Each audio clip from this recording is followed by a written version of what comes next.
వివాహమైన స్త్రీలు తమ ఇంటి పేరు ఎందుకు మార్చుకుంటారు? అసలు మీకు వివాహమైన స్త్రీలే ఎందుకు ఇంటి పేరు మార్చుకోవాలి అనేది ఈ వీడియోలో చూద్దాం.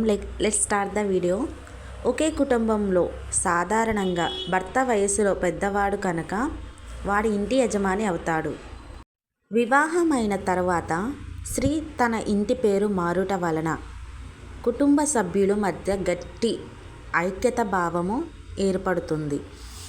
సో మీరు చూసారు కదా, వివాహమైన స్త్రీలకి కుటుంబంలో మంచి బాండ్ అనేది ఏర్పడడానికి ఫస్ట్ థింగ్ వాళ్ళ ఇంటి నేమ్ అనేది చేంజ్ చేస్తారు.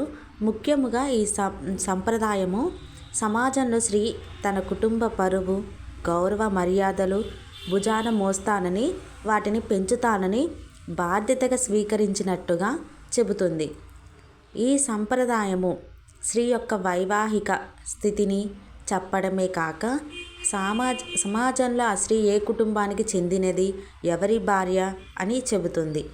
భారతీయ కుటుంబ వ్యవస్థ పటిష్టంగా ఉండటానికి ఈ సంప్రదాయము ఒక ముఖ్య కారణమని చెప్పవచ్చు.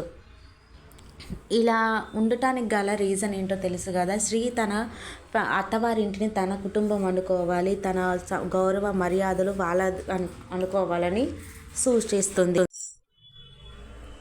Sorry for background noise video. If you like this video, you can subscribe my channel and click on bell icon. Thank you for watching.